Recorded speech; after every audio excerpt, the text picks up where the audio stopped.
Well, my name is Hardy Holm. Regardless of what a lot of people think my name is, because I get called Harley and Harvey and everything else in the world, but it really is Hardy Holm, and it's been that way all along. The show is called Strawberry Fields Hay for a While. It is on Tuesday afternoon from 2 to 3. It hadn't been on the air very long. I had a friend from back home that was going to college down here. This friend of mine said, oh, there's a strange little hippie station on at 10 watts, you can barely get it. And so I remember my roommate had a stereo in the closet, and I remember stringing an old broken guitar string of mine up across the antenna terminals to try to get it, and when I waved it just right, it would come in. I started here at the radio station probably in 1984, but Scott Colburn would know the exact date because I think that was when he got his first alien implant. I'm Scott Colburn, and I do a program called Exploring Unexplained Phenomena that's Saturday mornings from 10 o'clock a.m. till 12 noon. And I started that program back in 1984 in October. I first heard about KZUM when I ran into my friend Dennis Taylor doing a protest out in front of the City County building. And he said that he was going to appear on KZUM that night doing a live show playing guitar. And so back then it was only, of course, the FM presence and maybe 5 to 10 watts if we were lucky and the wind was blowing right. So I got home that night and I got the station tuned in, so I thought, and I heard this very fluid guitar playing, and I thought it was Leo Kottke. And then the female announcer said, "Dennis, where have you been all my life?" And I realized that was my friend Dennis Taylor that I'd been listening to live on KZUM. So I got intrigued about this cool radio station that had this creativity that was just abounding out of it. We moved from 10th and Q over to the terminal building, and the first studio was in the basement. And then we were able then to take over the 10th floor, which was the former studio for KFMQ. And that had a great view, and we enjoyed being up there and did many, many programs. Dick Noble came to KZUM in 1990. Dick was responsible for moving KZUM from the early days into the modern era. The budget went from $70,000 to about $225,000. Dick was a champion of diversity, and so the station really grew in terms of diversity during that tenure of his. There were all sorts of programs that were added to try to reach those segments of the population that weren't being served by any radio station.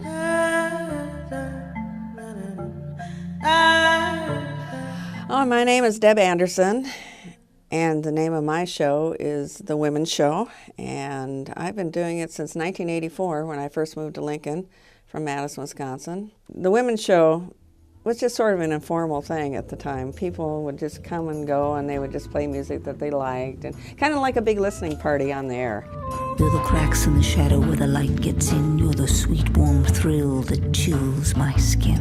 Oh, why is it important? Oh my goodness, because women musicians have been neglected and invisible and not played for so many years.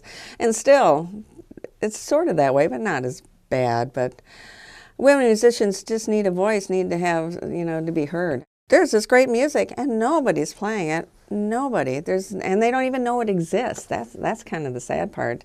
Can't tell you how many times people come up to me and said, you saved my life. I listened to your show. I lived out in a small town. I thought I was the only one. I didn't know there was anybody out there that cared about things that mattered to me, And there you were every Sunday, there, always there, playing the music, being supportive. I'm Tom Einig. And for about 25 years, I had a program called Night Town. I started in August 1993, and I have many fond memories of those years as host of Night Town. It was, I think, a wonderful way to focus on a style of music I really loved, having written about it for many years as a reporter.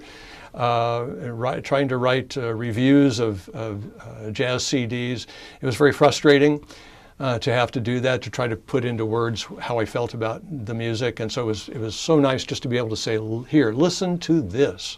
I also was on the staff from January 1997 until the summer of '99. I was also on the board of directors for about, I think, 7 years. And the last 2 or 3 years, I was chairman of the board. That was during a very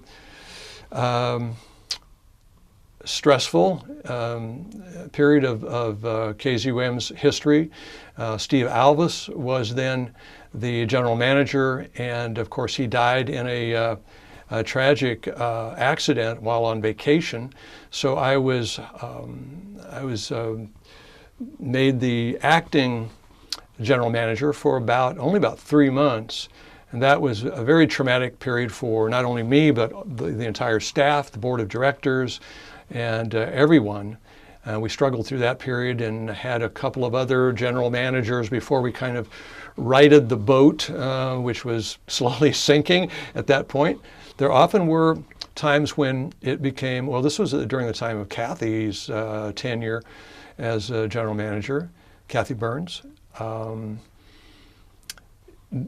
We were still kind of in crisis, and it became an issue, a very critical time when we were either going to, it really felt like we were either going to make it or we're going to have to shut down.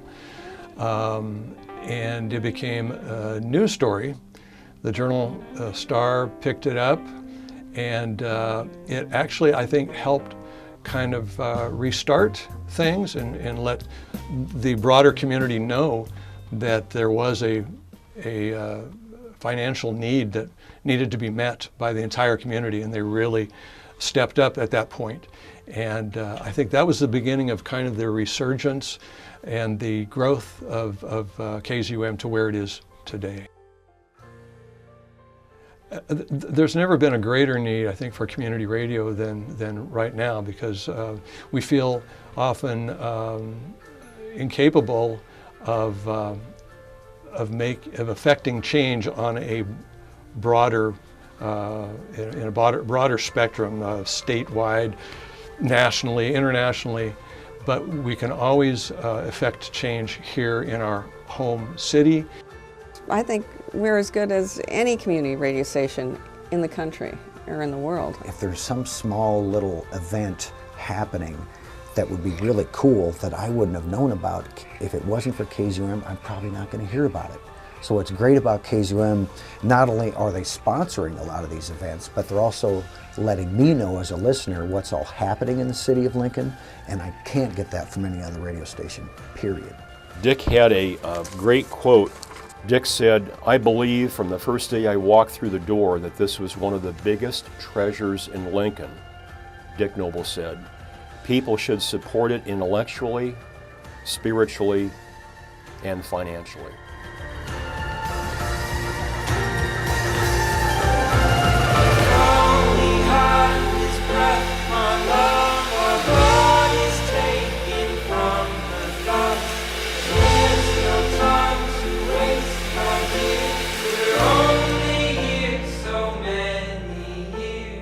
And thank you so much for your support and for listening. Stay curious.